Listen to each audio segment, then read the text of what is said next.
June 12, 1944, Normandy, France. Picture this. You're Hauptmann Klaus Weber, sitting inside 30 tons of Krupp steel armor, scanning the Norman hedgerows through your periscope. Your Panzer IV has crushed Allied resistance for 3 years across North Africa, Russia, and now France. The 80mm frontal armor has deflected British anti-tank rounds like raindrops. You are, quite literally, driving an invincible machine. Before we jump back in, tell us where you're tuning in from. And if this story touches you, make sure you're subscribed, because tomorrow I've saved something extra special for you. The American paratroopers aren't running. They should be running. Every rational soldier runs when they hear the growl of Maybach engines and the clank of steel tracks. Instead, these GIs are advancing toward your tank. Weber adjusts his commander's cupola, watching through his binoculars as a young American private, can't be more than 19, shoulders what looks like a metal tube. "Hans," Weber calls to his gunner, "what is that fool doing with that pipe?" "Probably trying to surrender with a white flag inside it, Herr Hauptmann," Hans laughs. The pipe suddenly erupts in smoke and fire. Weber's world explodes. Not from the outside in, but from the inside out. That crude American pipe has just punched a hole through armor that was supposed to stop everything the Allies could throw at it. Through steel that German engineers calculated, German workers forged, and German propaganda declared it impenetrable. Weber's crew bails out, their invincible Panzer now a burning coffin, black smoke pouring from a hole no bigger than a man's fist. As they scramble for cover, Weber sees something that chills him more than the flames. Dozens of American soldiers, each carrying identical metal tubes. This isn't an accident. This isn't luck. This is systematic.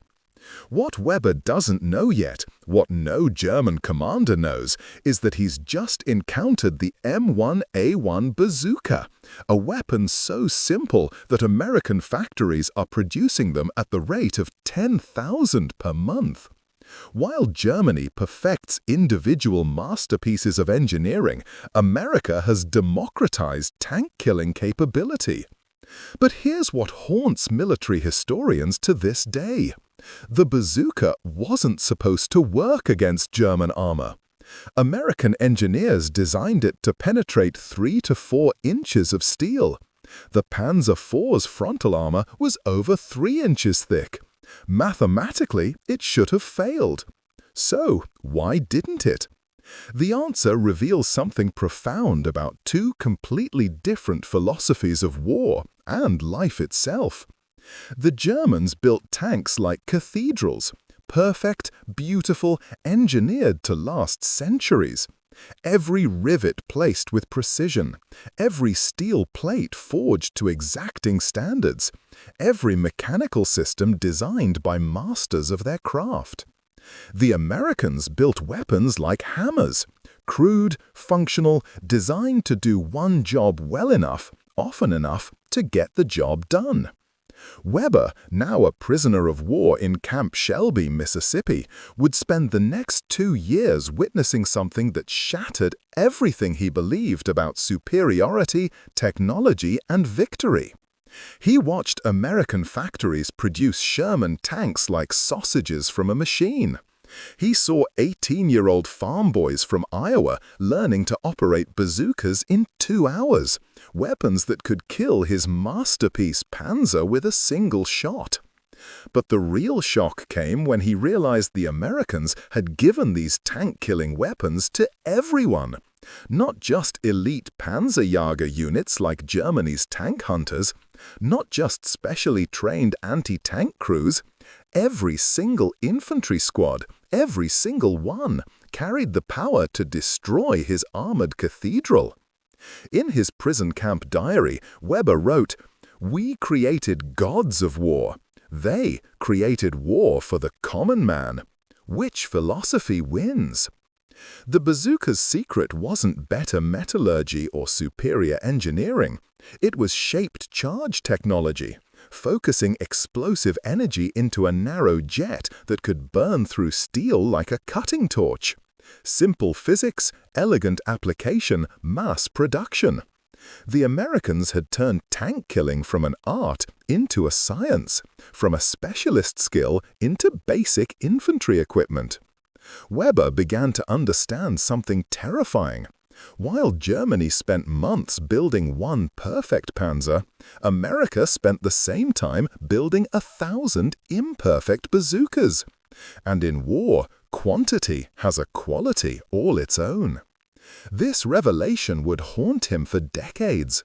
After the war, Weber returned to Germany to find his hometown's precision engineering factories in ruins, while America's crude mass production facilities had powered global victory. The beautiful had lost to the practical. The perfect had been defeated by the adequate. But Weber's story reveals something deeper than military tactics or industrial philosophy. It exposes a fundamental question about human nature itself. In our personal lives, our careers, our relationships, are we building beautiful, perfect, individual masterpieces that only we can operate? Or are we creating simple, reliable solutions that others can use? The German panzer crews never expected bazookas would penetrate armor because they never expected anyone to democratize the power to destroy their individual excellence. Which brings us to the question that will haunt you long after this video ends. In your own life, are you building invincible panzers that only you can drive? Or are you creating bazookas that anyone can fire? Weber's panzer rolled through the narrow lane between two hedgerows when Erich suddenly braked hard, throwing the crew forward in their seats. Through his periscope, Weber spotted the reason for the stop. 3 American paratroopers crouched behind a stone wall 50 meters ahead, their olive-drab uniforms barely visible against the morning shadows. "Contact front," Weber announced calmly into his microphone. "Enemy infantry at 200 meters. Hans, load high explosive." The familiar sounds of combat preparation filled the turret. Hans slammed a shell into the breech of the main gun with a metallic clang. The turret motor whined as Weber traversed the gun toward the enemy position. This would be over quickly. The Americans would see the 75mm barrel pointing at them and surrender or run away like sensible men. But the paratroopers did not run. Instead, Weber watched through his commander's periscope as one of them stood up and began walking toward the panzer. The American soldier carried his rifle in one hand and something else in the other, a long metal tube that looked like a piece of drain pipe. "What is that fool doing?" Hans asked, peering through his gunner's sight. "Does he think he can fight our tank with a stick?" Erich laughed from the driver's seat. "Maybe he wants to surrender, and that tube has a white flag inside it." Weber kept his eyes on the approaching American. The soldier looked young, maybe 20 years old, with dirt on his face and torn equipment. He moved with the careful steps of someone who knew he was being watched through a tank's gun sight. But he kept walking forward instead of diving for cover. The metal tube in the American's hands was about 4 feet long and 6 inches wide. Weber had never seen anything like it in intelligence reports about Allied weapons. It looked homemade, like something a farmer might cobble together from scrap metal. The American stopped 30 meters away and did something that made Weber's blood turn cold. The soldier lifted the tube to his shoulder like a rifle and pointed it directly at Weber's panzer. "Hans, fire now!" Weber shouted. But before his gunner could squeeze the trigger, the American's strange weapon erupted in smoke and flame. A bright flash lit up the morning air, followed by a whooshing sound like an artillery shell passing overhead. The rocket-propelled grenade struck the Panzer's turret with a tremendous crash that rang through the steel hull like a church bell. Weber felt the impact through his boots and hands, but after 3 seconds of waiting, nothing else happened. No penetration, no fire, no damage that he could see. "Is everyone all right?" Weber called to his crew. "Ja, Herr Hauptmann," Eric replied. "The engine is still running fine." "The gun is operational," Hans reported. "That American firecracker just bounced off our armor like a rubber ball." Weber climbed up through his hatch to examine the turret exterior. The rocket had left a black scorch mark on the steel plating, but had not even dented the thick armor. German metallurgy had proven its superiority once again. He looked toward the stone wall where the American had been standing, but the paratrooper had disappeared into the hedgerows. "You see," Weber called down to his crew with satisfaction, "American desperation weapons cannot harm proper German steel. Load another high-explosive shell and let us continue the patrol." But as their panzer moved deeper into the Norman countryside, Weber began to notice disturbing patterns in enemy behavior. American soldiers appeared at crossroads and farm buildings, always in small groups, always carrying those strange metal tubes. They did not attack immediately like the first paratrooper, but they watched Weber's tank with the calm attention of hunters studying their prey. Near the village of Tilly-sur-Seulles, Weber's crew encountered a squad of American infantry who had taken cover behind a burned-out truck. When the panzer appeared, the Americans did not scatter like Weber expected. Instead, 2 soldiers with the metal tubes moved to positions on opposite sides of the road, while their companions provided covering fire with rifles and machine guns.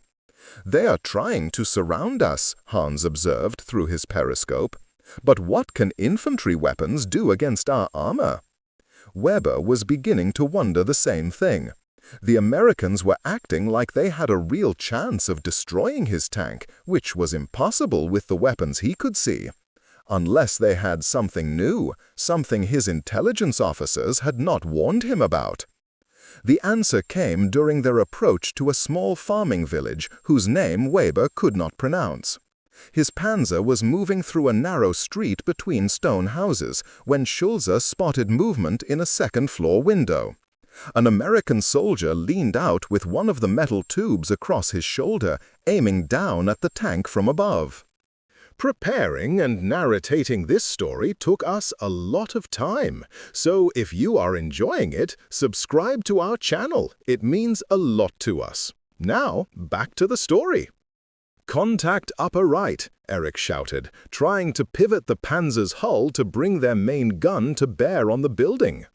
The American fired his weapon before Hans could traverse the turret. This time the rocket struck the panzer's side armor at a steep downward angle.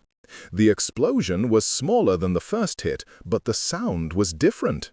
Instead of bouncing off like a rubber ball, this projectile seemed to bite into the steel plating with a sharp, tearing noise. Weber felt heat wash over him through the open commander's hatch. When he looked down at the turret interior, he saw something that made his heart skip a beat. A thin beam of white-hot light was streaming through a tiny hole in the side armor, no bigger around than a pencil. The light moved like a cutting torch, melting everything it touched. "Bail out!" Weber screamed to his crew. "Everyone out now!" The 3 Germans scrambled through hatches and tumbled onto the cobblestone street as their panzer began to burn from the inside. Hans was the last man out, and Weber could see that the young gunner's left arm was badly burned where the strange light beam had touched him. Black smoke poured from the small hole in their armor, carrying the acrid smell of burning rubber, cloth, and metal. Weber stared at his destroyed tank in complete shock. The hole was barely visible from the outside, but he could hear ammunition cooking off inside the turret as the fire spread. Their invincible Panzer IV, with its 80 millimeters of the finest Krupp steel, had been killed by a weapon that looked like a piece of plumbing pipe. "How is this possible?" Hans asked, cradling his burned arm against his chest. "Our armor was supposed to stop everything the Americans have." Weber had no answer. In 3 years of fighting, he had seen British anti-tank guns bounce shells off German armor like hailstones. He had watched Russian tanks burn under the accurate fire of German guns while their own panzers remained untouched. The idea that American infantry could carry tank-killing weapons in their hands seemed impossible. But the evidence was burning in front of him. Other German voices on the radio told similar stories of impossible American weapons. Tank crews across the Norman front were reporting penetrations of their armor by infantry rockets. Vehicles that had survived years of combat were being destroyed by soldiers on foot carrying crude metal tubes. American voices could be heard shouting in English from the buildings around the village square. Weber and his crew had to move quickly before enemy infantry surrounded their position.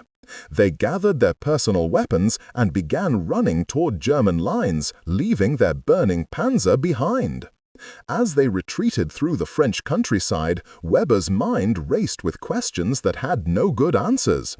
If American infantry could destroy German tanks with handheld weapons, what did that mean for the war?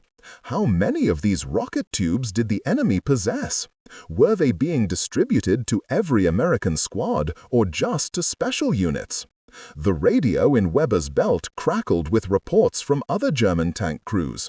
Steel Lion 2 is burning, crew evacuated. Steel Lion 4 has been hit, main gun is out of action. Request immediate support, Americans have new anti-tank weapons. Weber began to realize that June 12, 1944 marked the end of an era. For 3 years, German panzers had dominated European battlefields through superior armor, better guns, and excellent crew training. Enemy soldiers had learned to fear the sound of tank treads and the sight of black crosses painted on steel turrets. But now American paratroopers were hunting German tanks like big game animals. They moved in coordinated teams, used buildings and terrain for cover, and struck from multiple directions with weapons that could punch through the finest armor that German industry could produce. The balance of power was shifting in ways that Weber could barely comprehend. When Weber and his surviving crew finally reached German lines 2 hours later, they found their battalion headquarters in chaos. Maps covered with red pins showed the locations of destroyed German tanks. Radio operators were trying to coordinate the defensive positions that had been considered perfectly secure that morning. Weber reported to his commanding officer, Major Hoffman, who looked like he had aged 10 years since dawn. The major listened to Weber's account of the strange American rocket weapons with the expression of a man receiving his own death sentence. "Hauptmann Weber," Major Hoffman said quietly, "you and your crew will be reassigned to another panzer within the hour. But I must warn you that what happened to you today is happening to tank crews all across our front. The Americans have brought something new to this war, and we do not yet understand how to fight it." The steel walls of the American prisoner of war camp at Fort Leonard Wood, Missouri, felt different from the armor plating Weber had trusted with his life. These walls were meant to keep people in, not to protect them from enemy fire. Weber sat on his narrow bunk in the long wooden barracks, watching through the window as American soldiers unloaded trucks filled with supplies he had never seen before. 3 months had passed since his capture near Villers-Bocage. 3 months of watching, learning, and slowly beginning to understand truths that shattered everything he had believed about war, technology, and his own country. The American interrogation officer, Technical Sergeant Robert Murphy, had become an unlikely teacher in ways that neither man had expected. "Tell me again about this bazooka weapon," Weber said, speaking the careful English he had learned in school. His words came slowly, but his curiosity burned bright. Sergeant Murphy leaned back in his wooden chair and smiled. He was a practical man from Detroit who had worked in automotive factories before the war. His hands were stained with grease and his uniform was rumpled, but Weber had learned that Murphy understood metal and machinery better than many German engineers. "It's not complicated, Klaus," Murphy said, using Weber's first name in the informal American way. "The bazooka uses shaped charges. When the warhead explodes, it focuses all that explosive power into a narrow jet of superheated metal. That jet burns through armor like a cutting torch through butter." Weber shook his head in amazement. "But our steel is the finest in the world. Krupp metallurgy is superior to anything America produces. How can your crude weapon defeat our engineering?" Murphy pulled out a sheet of paper and began drawing simple diagrams. "See, that's where you Germans got it wrong. You thought the answer was better steel, thicker armor, more precise manufacturing.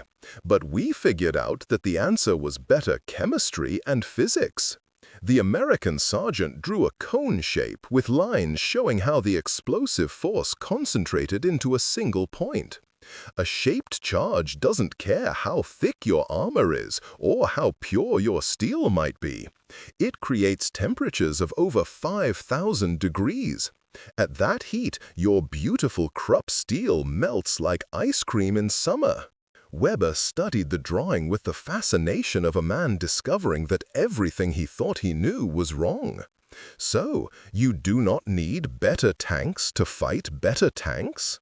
"Exactly," Murphy replied. "We don't need to build a bigger hammer. We just need to give every soldier a way to hit the right spot with the right tool."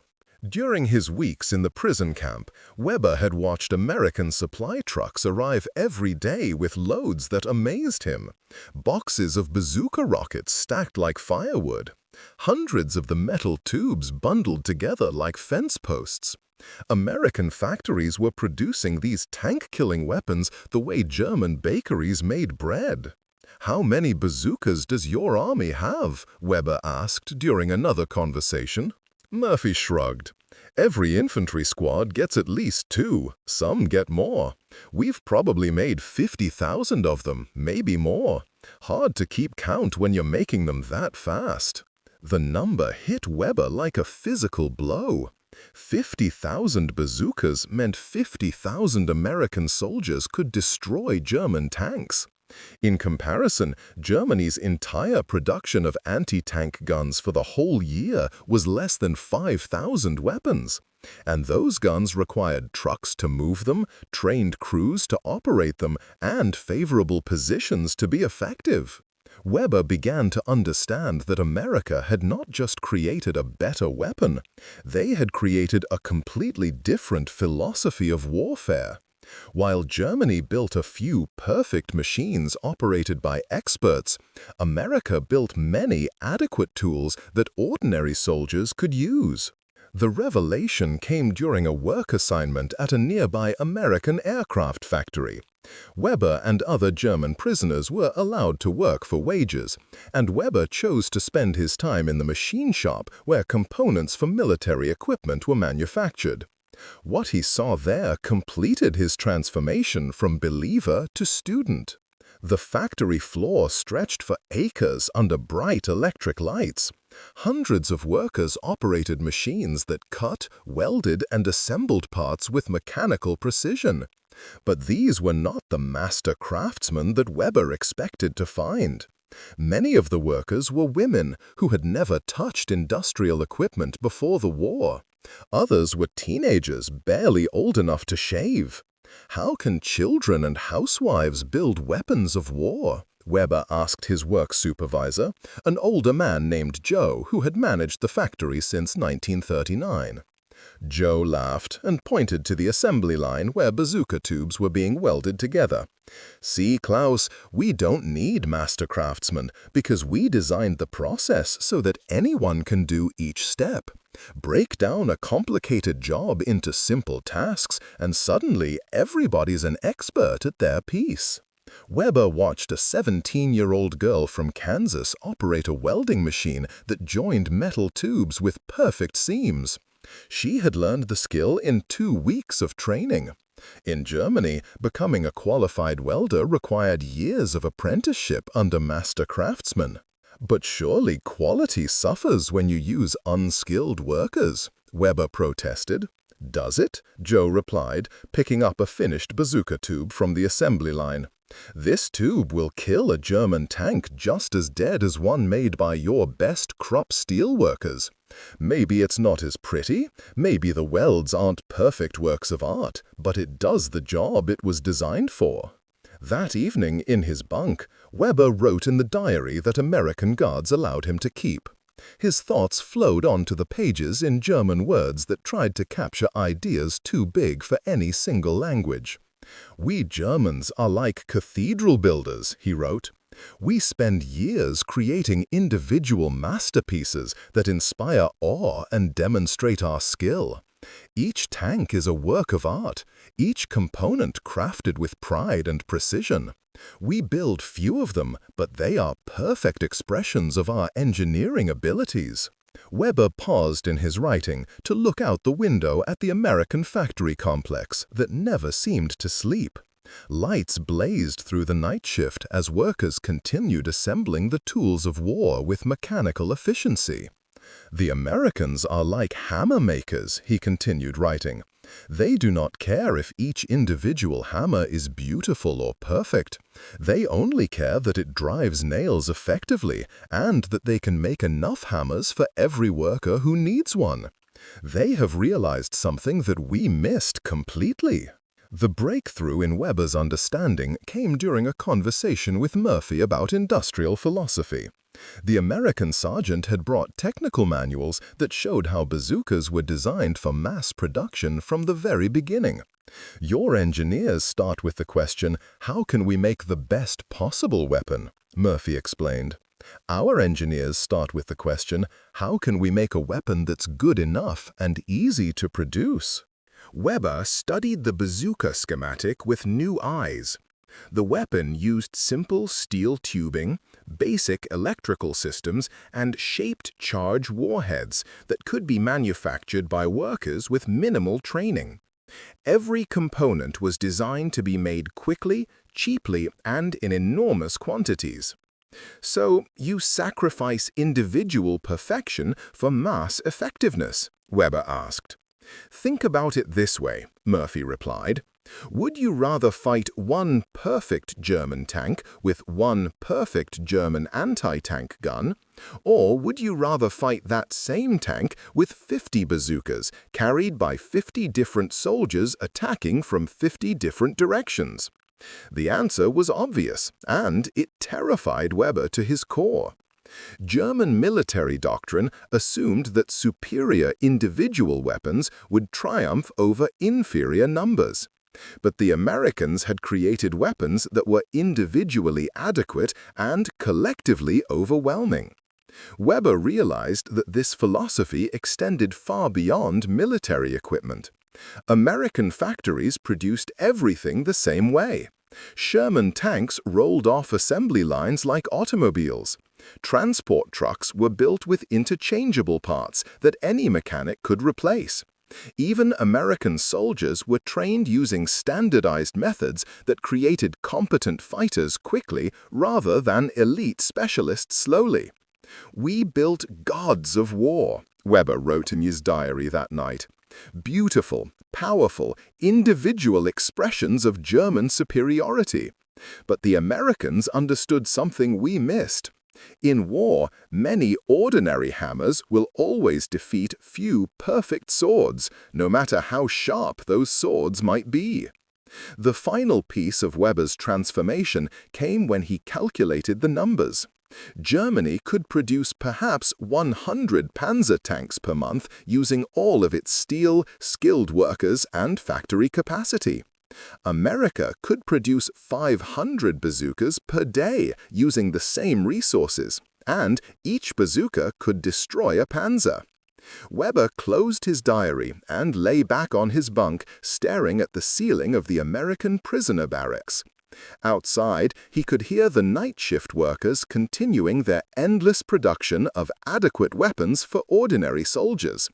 The sound of American industry had become the soundtrack of German defeat, and Weber finally understood why.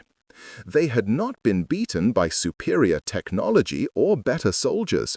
They had been beaten by a completely different way of thinking about the relationship between individual excellence and collective effectiveness. The bazooka was not just a weapon. It was a philosophy made manifest in steel and explosive chemistry.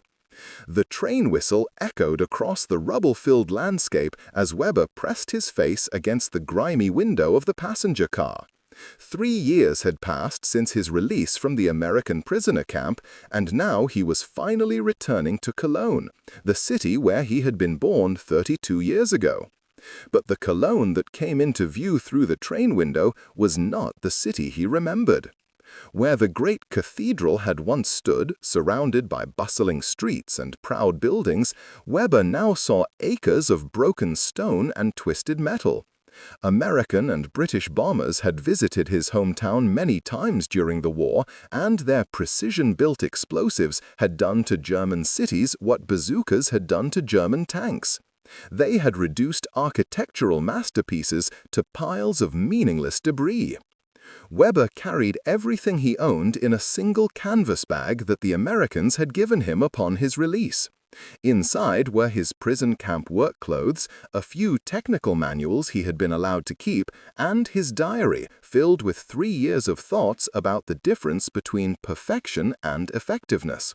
He also carried something invisible, but much more valuable: a completely new understanding of how the world really worked. The train station in Cologne was a temporary wooden structure built among the ruins of the Grand Terminal that had been destroyed in 1944. Weber stepped onto the platform and breathed air that still smelled faintly of dust and destruction, even though the war had ended 3 years ago. German workers were slowly rebuilding their city, but progress was painfully slow when every brick had to be made by hand and every steel beam had to be forged with primitive tools. Weber walked through streets he barely recognized toward the neighborhood where his family had lived for generations. The precision-engineered factories where his father had worked were now empty shells, with their roofs blown off and their machinery hauled away by Allied forces. The beautiful apartment buildings with their detailed stonework had been reduced to foundations and memory. But what struck Weber most powerfully was not the physical destruction, but the contrast between what he saw in Germany and what he had witnessed in America. While German cities struggled to rebuild with limited resources and outdated methods, American factories had continued to grow and modernize throughout the war. The victors possessed industrial capabilities that the defeated could barely imagine. Weber found his family living in a basement apartment that had survived the bombing by pure chance. His wife Martha looked older and thinner than he remembered, but her eyes lit up when she saw him walking down the broken street. His son Heinrich, now 14 years old, had grown tall and serious during the years when his father was away fighting and then imprisoned. "Klaus," Martha whispered as she held him in the doorway of their temporary home, "I was not sure you would ever come back to us." "I am here now," Weber replied, though part of him wondered if the man who had left Cologne in 1942 was really the same person who had returned in 1948. "And I have learned things that will help us rebuild our lives in this new world." That evening, Weber sat at a small wooden table with his wife and son, eating a simple meal of bread and thin soup. But his mind was elsewhere, comparing this sparse dinner with the abundant food he had seen in American prisoner camps. Even captured enemy soldiers in America ate better than German families trying to rebuild their lives after defeat. "Tell me about America," Heinrich asked, with the curiosity of a young man who had never traveled beyond the ruins of his own city. Weber looked at his son and realized that this question contained the key to everything that mattered about the future. What he had learned in America was not just information about weapons and factories.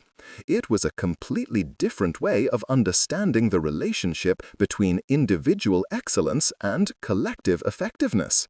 Heinrich, Weber began carefully, I learned that we Germans have been thinking about problems in the wrong way. We have always believed that the best solution is the most perfect solution, created by the most skilled craftsmen using the finest materials. The teenager listened with the intense attention of someone hungry for knowledge about the wider world beyond Germany's borders. But the Americans showed me something different, Weber continued. They believe that the best solution is the one that works well enough and can be used by the most people. They would rather have 1,000 adequate tools than 10 perfect ones. Martha set down her spoon and looked at her husband with confusion. But surely quality is better than quantity. German engineering has always been the finest in the world. Weber reached into his canvas bag and pulled out one of the American technical manuals he had been allowed to keep. The pages showed detailed drawings of bazooka components with measurements and assembly instructions that any factory worker could follow. Look at this weapon, Weber said, opening the manual to a page that showed the complete bazooka system. It is not beautiful like German equipment. The metal is rough, the welding is crude, and the design is simple. But this ugly American pipe destroyed my Panzer tank, which was built by Germany's finest engineers using the best steel in the world. Heinrich studied the drawings with fascination. How is that possible, father? Because the Americans understood something we did not, Weber explained. They realized that in war, you do not need the perfect weapon, you need the adequate weapon that every soldier can carry and use effectively. While we Germans spent months building one perfect tank, the Americans spent the same time building 1,000 bazookas. Weber stood up and walked to the window of their basement apartment. Outside, he could see German workers slowly clearing rubble from the streets using hand tools and wheelbarrows. The work was careful and thorough, but painfully slow. This is our problem, Weber said, pointing to the reconstruction work. We are still thinking like craftsmen in a world that has become a factory. We want to rebuild every building perfectly, but we do not have the resources or time for perfection. We need to learn the American way of thinking. Over the following weeks, Weber began to put his new understanding into practice. He found work as a consultant, helping German companies restart their production after the war. But instead of trying to recreate the precision manufacturing methods that had made German products famous before the war, Weber advocated for simpler, faster approaches that could produce adequate results quickly. His first major success came at a small factory that had manufactured precision instruments before the war. The owner, Herr Steinberg, wanted to rebuild his business exactly as it had been, with master craftsmen creating individual pieces by hand. Herr Steinberg, Weber said during a meeting in the factory's partially rebuilt offices, I understand your desire to maintain German quality standards, but I have seen what happens when perfect meets adequate, and adequate wins because there is more of it. Weber pulled out photographs he had taken of American factory floors during his work assignments as a prisoner. The images showed assembly lines where ordinary workers produced complex equipment using standardized processes. Look at how the Americans organize their work, Weber continued. Instead of requiring each worker to know everything, they design the process so that each worker needs to know only one thing very well. This allows them to train people quickly and produce goods faster. Herr Steinberg examined the photographs with the skepticism of a man who had spent his life believing in the superiority of traditional German methods. But what about quality? What about craftsmanship? The quality is adequate for the purpose, Weber replied. And because they can make more of them, they can sell them for less money to more customers. Which approach helps your business survive? Making 10 perfect instruments that only wealthy customers can afford, or making 100 good instruments that ordinary people can buy? Slowly, reluctantly, Herr Steinberg began to implement Weber's suggestions. The factory reorganized its production line to allow less skilled workers to contribute meaningfully. Instead of requiring years of apprenticeship, new employees could learn their specific tasks in weeks. Quality decreased slightly, but production increased dramatically. Within 6 months, Steinberg's factory was producing more instruments than it had before the war, employing twice as many workers and generating profits that allowed for continued expansion. Other German business owners began to seek Weber's advice about adapting American production methods to German circumstances. But Weber's most important teaching happened at home with his son Heinrich. The young man was preparing to enter technical school, where he would learn the skills needed to help rebuild Germany's industrial capacity. Weber wanted to ensure that Heinrich understood both the value of German precision and the power of American efficiency. Heinrich, Weber said one evening as they walked through the slowly rebuilding streets of Cologne, I want you to remember something important about the war and what it taught us. The teenager listened carefully as his father continued. We Germans believed that superior individual performance would always defeat inferior numbers. We built the best tanks, trained the best crews, and used the finest equipment. But we lost the war because the Americans understood something we missed. Weber stopped walking and pointed to a construction site where German workers were laying bricks for a new apartment building. The work was careful and methodical, but only a small section of wall had been completed after several days of effort. See how our workers build? Weber asked. Each brick is placed perfectly. Each joint is exactly the right thickness. Each course is perfectly level. The wall they create will last for centuries. Then Weber pointed to a nearby American construction crew that was helping with the rebuilding effort under the Marshall Plan. The Americans were using different methods, with prefabricated sections and mechanized equipment that allowed them to complete entire floors in the same time German workers needed for a single wall. But look at how the Americans build, Weber continued. Their methods are faster and require less skilled labor. The building they create may not last as long as ours, but it houses families who need shelter today, not in the distant future when our perfect building is finally completed. Heinrich studied both construction sites with growing understanding. So you are saying that sometimes good enough is better than perfect? I am saying that in the modern world, we must understand when perfection serves our goals and when efficiency serves them better. The Americans did not defeat us because they were better engineers. They defeated us because they understood that the purpose of engineering is not to create beautiful machines, but to solve problems effectively. As the months passed, Weber's reputation as a consultant grew throughout the rebuilding industrial regions of Western Germany. Factory owners, government officials, and technical school instructors sought his advice about modernizing German manufacturing methods.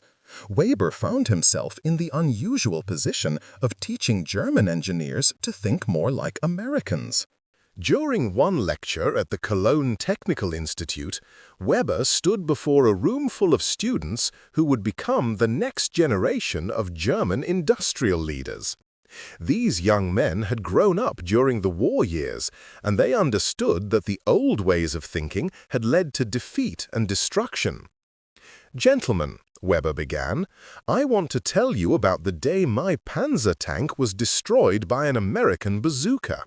Not because I enjoy discussing military defeats, but because that moment taught me the most important lesson of my life."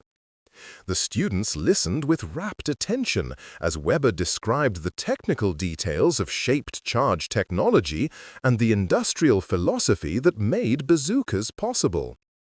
"We Germans had superior steel, superior engineering, and superior training," Weber explained. "But the Americans had superior thinking about the relationship between individual excellence and collective effectiveness. They realized that many adequate solutions working together will always defeat a few perfect solutions working alone." One student raised his hand. Herr Weber, are you suggesting that we should abandon German quality standards and build inferior products? Weber smiled, remembering when he had asked similar questions during his own transformation. No, I am suggesting that we should understand what quality really means. Quality is not about making the most beautiful or longest-lasting product possible. Quality is about making a product that solves the customer's problem effectively at a price they can afford. Weber walked to the blackboard and drew two diagrams. The first showed a single, complex machine built to the highest possible standards. The second showed many simpler machines that together could perform the same functions. Which approach serves society better? Weber asked. One perfect machine that only experts can operate and only wealthy customers can buy, or many adequate machines that ordinary people can use and afford? The students began to understand that Weber was not advocating for inferior products, but for a more thoughtful approach to the relationship between perfection and practicality. Years later, when Heinrich had graduated from technical school and begun working as an industrial engineer, he would often discuss these lessons with his father. The younger Weber had absorbed his father's teachings about American production methods, but he had also developed his own ideas about how to combine German precision with American efficiency. "Father," Heinrich said during one of their evening conversations, "I have been thinking about what you learned from the bazooka. It seems to me that the Americans succeeded because they democratized power. Instead of concentrating tank-killing ability in a few specialized anti-tank guns, they distributed it to every infantry squad." Weber nodded approvingly. His son had understood the deeper principle behind the tactical lesson. "That is exactly right," Weber replied.